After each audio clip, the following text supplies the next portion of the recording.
guys, good evening. Today we discuss the chapter 4 that is planning, जिसे हम हिंदी में नियोजन भी बोलते हैं. So guys, अब तक हमने जो चैप्टर्स पढ़े उन चैप्टर्स में हमने क्या पढ़ा. लाइक फर्स्ट चैप्टर में हमने हमारी मैनेजमेंट के बारे में पढ़ा, उसके फंक्शंस, फीचर्स, ये सब कुछ हमने बहुत डीपली अंडरस्टूड किए. आफ्टर दैट हमने प्रिंसिपल्स ऑफ मैनेजमेंट के बारे में पढ़ा, जो कि हमें हेनरी फायोल और F.W. टैलर ने दिए. थर्ड चैप्टर में हमने ये पढ़ा कि हमारे इन्वायरमेंट का हमारे बिजनेस पे डायरेक्टली और इनडायरेक्टली किस तरह से इम्पैक्ट पड़ता है. और अब हम पढ़ेंगे मैनेजमेंट का ही first function that is planning. जब हम फर्स्ट चैप्टर कर रहे थे तो हमने वहीं पे जब हम मैनेजमेंट की फीचर्स कर रहे थे तो हमने ये पढ़ा था कि मैनेजमेंट जो है एक कॉन्टीन्यूअस प्रोसेस है, जिसमें हमने ये पढ़ा था कि मैनेजमेंट के 5 फंक्शंस हैं जो कि कॉन्टीन्यूसली चलते रहते हैं. Planning, after that organising, staffing, directing, controlling के बाद फिर से प्लानिंग. मीन्स ये जो साइकिल है इन 5 फंक्शंस की, ये ऑलवेज कॉन्टिन्यू रहती है. तभी हम कहते हैं कि मैनेजमेंट क्या है, कॉन्टिन्यूअस फंक्शन है. और उस टाइम मैंने आपको ये भी क्लियर कराया था कि जो भी ये 5 फंक्शंस है मैनेजमेंट के, इसको आप बहुत ही डीपली अंडरस्टूड करने वाले हो. क्यों? क्योंकि हर फंक्शन के ऊपर एक चैप्टर बना हुआ है. तो चैप्टर 4 से ही हमारे ये जो मैनेजमेंट के फंक्शंस हैं वो स्टार्ट हो जाते हैं. इसी तरीके से जो आपका चैप्टर 5 है दैट इज ऑर्गेनाइजिंग. तो गाइस स्टार्ट करते हैं. प्लानिंग होता क्या है? प्लानिंग में be defined as deciding in advance what is to be done in future. Planning का मतलब क्या है? डिसाइड करना कि हमने फ्यूचर में क्या करना है. ये इस तरह से मैंने आपको डेफिनेशन पहले भी दी थी फर्स्ट चैप्टर में, जहाँ पे हमने मैनेजमेंट के फंक्शंस को डेफिनेशन से क्लियर करा था. लेकिन अब हम इसके बारे में बहुत डीप में स्टडी करेंगे. प्लानिंग है क्या? वेयर वी आर, हम कहाँ पर हैं, and where we want to go. मतलब हमारी प्रेजेंट सिचुएशन क्या है कि हम कहाँ पर हैं, और future status where we want to go, इनके बीच का जो गैप होता है यही हमारी प्लानिंग है. प्लानिंग का मतलब क्या है? एडवांस में डिसाइड कर लेना कि हमने फ्यूचर में क्या करना है. गाइस जनरली देखो, जब हमारे बोर्ड एग्ज़ाम्स आने वाले होते हैं या फाइनल एग्ज़ाम्स आने वाले होते हैं, प्री बोर्ड होते हैं, या फिर एनुअली जो भी हमारे एग्ज़ाम्स होते हैं, सो उस केस में क्या होता है, हम प्लान करते हैं कि किस तरह से हम खुद को प्रिपेयर करेंगे हमारे बोर्ड एग्ज़ाम्स के लिए. प्लानिंग कर लेते हैं कि हाँ, हम हमारा 1 वीक का टारगेट ये है, हमारा 10 डेज़ का टारगेट ये है, हमारा मंथली टारगेट ये है कि हाँ हमने जैसे 1 वीक में इतने चैप्टर्स तो कवर कर ही लेने हैं. सो इस तरह से हम प्लानिंग करते हैं कि हमने एडवांस में क्या करना है. मुझे उम्मीद है कि अब तक आपको क्लियर हो गया होगा कि प्लानिंग का मीनिंग क्या है. ओके गाइस, अब हम आगे मूव ऑन करते हैं. जो हमारा प्लान होता है ना, वो 2 तरह का होता है गाइस. एक होता है सिंगल यूज प्लान, कि एक बार यूज करा. वो सिंगल यूज प्लान का टाइम पीरियड क्या होता है? सिंगल यूज प्लान जो होते हैं, या तो वो 1 डे के लिए होगा, या वो 1 वीक के लिए होगा, या हद वो 1 मंथ के लिए होगा. सिंगल यूज प्लान एक ही बार यूज हुआ, दैट्स इट. उसके बाद सेकंड जो है रिपीटेडली यूज प्लान जो होते हैं, ये जनरली हमने अपनी लाइफ में नहीं देखे. मतलब प्रैक्टिकल लाइफ में स्टूडेंट्स ने तो अब तक अडॉप्ट नहीं किया ऐसे प्लान, लेकिन जो कंपनीज होती हैं, बड़ी बड़ी ऑर्गेनाइजेशंस होती हैं, वो रिपीटेडली यूज प्लान्स को ही फॉलो अप करती हैं. स्टूडेंट्स जो होते हैं वो सिंगल यूज प्लान्स को ही फॉलो कर रहे होते हैं, क्योंकि उनका प्लान या तो 1 डे के लिए होता है कि हाँ हमने 1 डे में इस सब्जेक्ट के इतने चैप्टर कर लेने हैं, 1 वीक के लिए होता है, या फिर एट लास्ट 1 मंथ के लिए होता है. जो 1 मंथ से ज़्यादा वाले प्लान्स होते हैं वो होते हैं हमारे रिपीटेडली यूज प्लान्स. सो रिपीटेडली यूज प्लान्स क्या होते हैं? एक जो कंपनी के मैनेजर है उसे गाइड करते हैं और रिपीटेडली यूज होते रहते हैं, तभी हम इन्हें रिपीटेडली यूज प्लान्स कहते हैं. और ये क्या होते हैं? लॉन्गर टाइम के लिए होते हैं. ऐसा नहीं है कि 1 ईयर के लिए हैं. हाँ, 1 ईयर के लिए भी हो सकते हैं. टाइम टू टाइम हम इनमें चेंजेस भी कर सकते हैं, लेकिन जो रिपीटेडली यूज प्लान्स हैं वो जनरली लॉन्गर पीरियड के लिए होते हैं. सो गाइस, इस वीडियो में हम क्या करेंगे, रिपीटेडली यूज प्लान्स के ऊपर पूरा फोकस डालेंगे। बिकॉज जनरली बच्चों को सिंगल यूज प्लान के बारे में तो पता ही है, बिकॉज हम उसे अपनी प्रैक्टिकल लाइफ में अडॉप्ट करते हैं, तो इसलिए हमारी CBSE ने उसे सिलेबस में भी नहीं दिया है। सो ये जो टाइप ऑफ प्लान्स आप पढ़ रहे हो, ये कौन से टाइप ऑफ प्लान्स है, रिपीटेडली यूज प्लान्स हैं, जो कि लॉन्गर टाइम के लिए होते हैं। देखो गाइस, फर्स्ट है आपका ऑब्जेक्टिव। ऑब्जेक्टिव क्या होता है, लाइक फॉर एग्जाम्पल एक स्टूडेंट के तौर पे अगर हम लें, तो एक स्टूडेंट ने जब वो 11th क्लास में या 12th क्लास में आया, तो 12th क्लास की स्टार्टिंग में ही उसने सेट कर लिया कि बोर्ड एग्जाम्स में उसने 90+ लेनी है। तो ये क्या है, उसका ऑब्जेक्टिव है, ठीक है। अब एक स्टूडेंट जो है उस 90+ को अचीव करने के लिए बाकी जो फर्दर प्लान्स बनाएगा वो आपकी पॉलिसीज होंगी, जिनको हम आगे पढ़ेंगे। आपका इस टाइम ऑब्जेक्टिव क्या है कि आपने 90+ स्कोर करना है, जो कि आपने स्टार्टिंग में ही सेट कर लिया। अब कंपनी के पॉइंट ऑफ व्यू से देखते हैं। फॉर एग्जाम्पल मान लो कि एक कंपनी का टारगेट है कि उसने अपनी प्रोडक्शन को 20% से बढ़ा देना है 1 ईयर में। मतलब जैसे एक स्टूडेंट ने स्टार्टिंग में ही सेट कर लिया कि मेरे पास 1 ईयर है, मुझे इस तरह से प्रिपरेशन करनी है कि मैं बोर्ड एग्जाम में 90+ ला सकूं। सेम उसी तरह से कंपनी ने कहा कि 1 ईयर में हमने अपनी प्रोडक्शन को 20% से बढ़ाना है। ओके, और ऑब्जेक्टिव होते क्या हैं, हमारे प्लान्ड टारगेट्स होते हैं। ऑब्जेक्टिव जो होते हैं हमारी बाकी एक्टिविटीज को डायरेक्टेड करते हैं। फॉर एग्जाम्पल देखो, एक कंपनी ने डिसाइड करा कि हाँ उसने अपनी प्रोडक्शन को 20% से बढ़ाना है 1 ईयर में।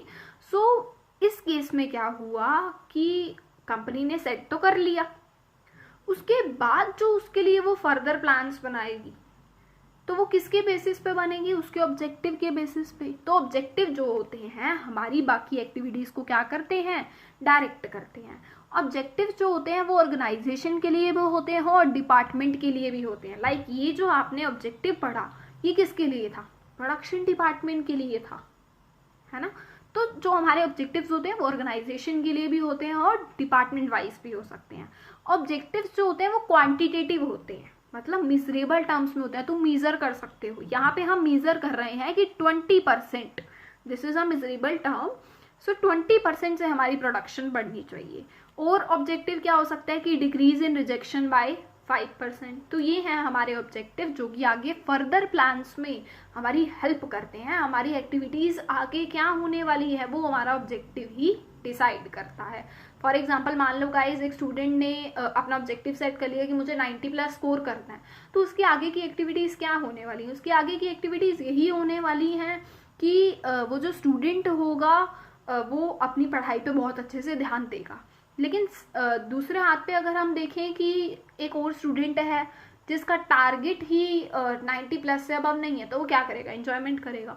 तो उसका जो ऑब्जेक्टिव है वो डिसाइड कर रहा है कि उसने फ्यूचर में क्या करना है। तो क्लियर हुआ, ऑब्जेक्टिव भी हमारा एक तरह का प्लान है जो कि डिसाइड कर रहा है कि हमने फ्यूचर में क्या करना है। सेकंड जो है दैट इज स्ट्रैटेजी। स्ट्रैटेजी का मतलब क्या होता है कि हमारा फ्यूचर का डिसीजन क्या होगा, हमारा स्कोप क्या है लॉन्ग रन में, this is strategy.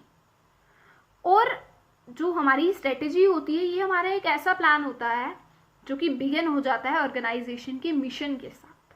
For example एक कंपनी की मार्केटिंग स्ट्रेटेजी क्या हो सकती है, एड्रेस करना कुछ क्वेश्चंस, लाइक उसके कस्टमर्स कौन है, रिच सोसाइटी है, पुअर सोसाइटी है, मिडिल लेवल के लोग हैं, है ना। तो ये क्या है, एक कंपनी की स्ट्रेटेजी है। What is the pricing policy, this is also the strategy of a company. So this is strategy and this is the type of repeatedly use plan. Strategy define करती है हमारे फ्यूचर को, हमारा scope क्या होगा long run में, this is strategy. आगे third one जो है दैट इज पॉलिसीज। पॉलिसी का मतलब क्या होता है, देखो पॉलिसी जो होती है हमें एक गाइडेंस देती है कि किस तरह से हमने किसी पर्टिकुलर सिचुएशन को हैंडल करना है।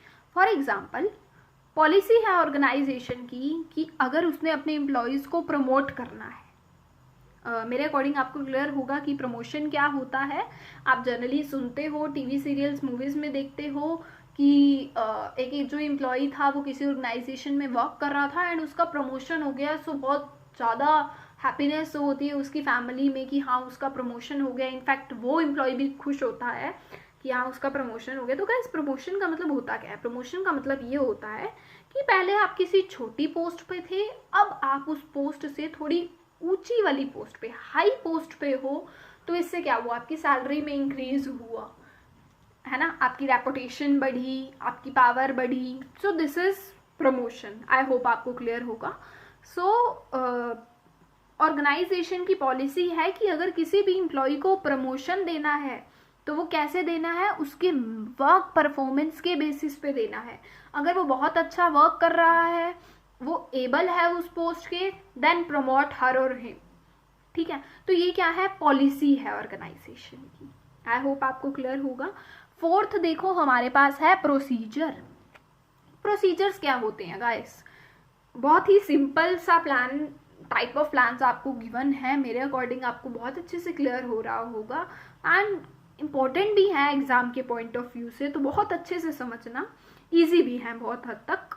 प्रोसीजर्स क्या होते हैं? प्रोसीजर्स का मतलब होता है कि जो प्रोसीजर्स होते हैं ना, आपको एक तरह से एक गाइडेंस दे रहे होते हैं, और ऐसी गाइडेंस कि आपको कुछ ज़्यादा सोचने की ज़रूरत ही नहीं है उस गाइडेंस को अप्लाई करने से पहले, है ना। क्योंकि अगर मान लो कोई आके हमें कोई एडवाइस देता है कि यार तू ये कर ले, यार तू वो कर ले, आप बिना सोचे समझे उस गाइडेंस को एक्सेप्ट नहीं करोगे।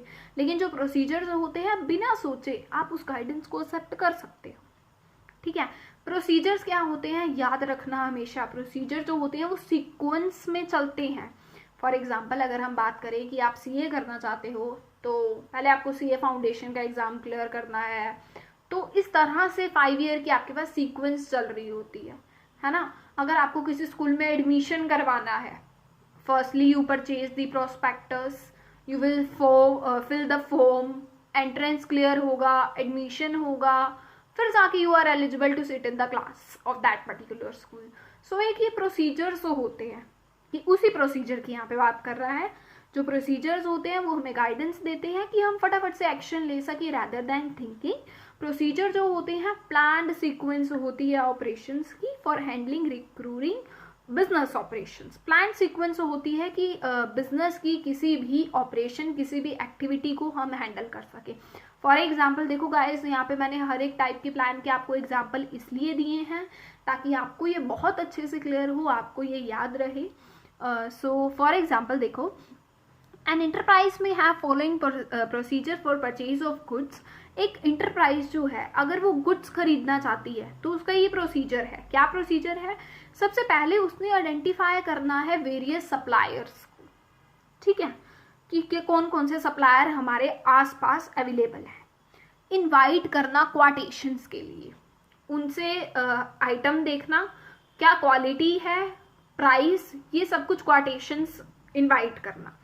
फिर डिफरेंट सप्लायर की क्वाटेशंस आपके पास आ गई, उन क्वाटेशंस को कंपेयर करो, जिसकी आपको बेस्ट क्वाटेशन लगती है उससे ऑर्डर प्लेस कर दो। After that receipt and inspection of goods.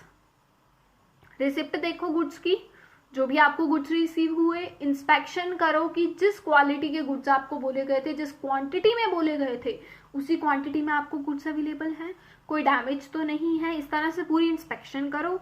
उसके बाद when you are satisfied with the quality of goods, with the quantity of goods that you have ordered, after that you make payment to the supplier. तो ये क्या है? Procedure है जो कि guide कर रहा है कि क्या एक्शन हमने परफॉर्म करना है रेदर देन थिंकिंग। अब देखो, जब मैंने आपको ये प्रोसीजर के बारे में बताना स्टार्ट किया था तो मैंने सिंपली ये बोला था कि जो प्रोसीजर हैं ये क्या होते हैं? प्लान्ड सीक्वेंस होते हैं। गाइस, ये प्लान्ड सीक्वेंस में ही क्यों होते हैं? देखो, जैसे हमने एग्जाम्पल पढ़ा, हमने पहले कहा कि सप्लायर्स को आइडेंटिफाई करो, आफ्टर दैट इनवाइट करो क्वाटेशंस को, फिर कंपेयर करो क्वाटेशंस को। क्या आप कंपेयर कर सकते हो क्वाटेशंस को बिना इनवाइट किए? Is it possible? नो। क्या पहले ही जो है बिना सप्लायर्स को आइडेंटिफाई करे इनवाइट कर सकते हो क्वाटेशंस? सो जो प्रोसीजर्स होते हैं ना हमारे, ये प्लान्ड सीक्वेंस में होते हैं। सीक्वेंस में ही इन्हें फॉलो किया जाता है। आई होप आपको क्लियर हुआ होगा। आफ्टर दैट हमारे पास है रूल। रूल क्या होता है गाइस? रूल क्या है? हमारा एक प्लान है जो कि लेज डाउन, मतलब लिखे जा चुके हैं, बनाया जा चुका है रूल कि इस तरह से हमने एक्शन को परफॉर्म करना है सिचुएशन के अकॉर्डिंग। ठीक है, हमारे जो रूल्स होते हैं वो क्या होते हैं? स्टैटिक होते हैं और क्या होते हैं? एप्लीकेबल होते हैं विदाउट डिस्टिंक्शन। मतलब जो रूल्स होते हैं this is equal for all, whether you are at high post and whether you are at low post. Rules are equal for everyone. Rules क्या होते हैं? स्टैटिक होते हैं, चेंज नहीं होने लगे किसी के लिए। रूल्स जो होते हैं वो इंडिकेट करते हैं कि क्या गुड है और क्या बैड है। फॉर एग्जाम्पल देखते हैं, रूल ऑफ अ कंपनी। एक कंपनी का रूल है no smoking in the factory. Factory में स्मोकिंग नहीं करनी है। सो चाहे वो फैक्ट्री का मैनेजर ही क्यों ना हो, फैक्ट्री का कोई वर्कर ही क्यों ना हो, फैक्ट्री में कोई रिपेयरिंग के लिए क्यों ना आया हो, rules are static and rules are equal for everyone. अगर कोई भी रूल को ब्रेक करेगा so there is a provision of punishing. अगर कोई उस रूल को वायलेट करेगा तो प्रोविजन है कि उसको पनिशमेंट दी जाए। This is rule. क्लियर होगा? आप स्कूल में भी देखते हो कि रूल्स रेगुलेशंस बने होते हैं और अगर आप उन रूल्स रेगुलेशंस को ब्रेक आउट करते हो तो there must be a provision of your punishment. So this is rule. Next हमारे पास है प्रोग्राम। गाइस प्रोग्राम क्या होता है? प्रोग्राम क्या होते हैं? सीक्वेंस होती हैं एक्टिविटीज की। और प्रोग्राम हम क्यों ऑर्गेनाइज कराते हैं? ताकि जो भी पॉलिसीज हमने बनाई हैं उनको हम इम्प्लीमेंट कर सकें और जो हमारी ऑर्गेनाइजेशन है वहां पर एक सिस्टमैटिक वे से वर्क हो। Problem create relation between the policies, procedures and goals means जो प्रोग्राम होता है वो क्या करता है? पॉलिसीज के बीच में, प्रोसीजर्स के बीच में, हमारे गोल्स के बीच में एक बढ़िया सा रिलेशन रखता है। क्योंकि प्रोग्राम किस लिए हम करवा रहे हैं? ताकि जो भी हमारी पॉलिसीज हैं हम उनको इम्प्लीमेंट करा सकें। और प्रोग्राम एक ऑर्गेनाइजेशन क्यों कराएगी? ताकि वो अपने गोल्स को अचीव कर सके। For example a company needs a detailed plan for its new project. So construction कराया है उसने मल्टीप्लेक्स का। आफ्टर दैट है मेथड। मेथड्स क्या होते हैं? देखो मेथड्स के बारे में हमने हमारे सेकंड चैप्टर में भी पढ़ा था और जनरली हमें बिल्कुल अच्छे से क्लियर भी होगा कि मेथड्स क्या होते हैं। सो मेथड्स क्या होते हैं? एक स्टैंडर्ड वे होता है किसी भी एक्टिविटी को, रूटीन की एक्टिविटी को, रिपीटेटिव जॉब्स को एक स्टैंडर्ड वे से परफॉर्म करने का। एक जो बेस्ट मेथड होता है वो हमारी कंफ्यूजन को प्रिवेंट करता है और हमारी एफिशिएंसी को भी मेंटेन करता है।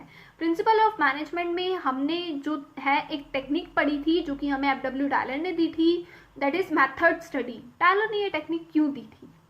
ताकि एक जो बेस्ट मेथड होता है ना वो हमारी कॉस्ट को कम करता है, हमें एफिशिएंट बनाता है, कंफ्यूजन को अवॉइड करता है एंड ऑन द सेम वे जो हमारा एफिशिएंसी को भी मेंटेन करता है।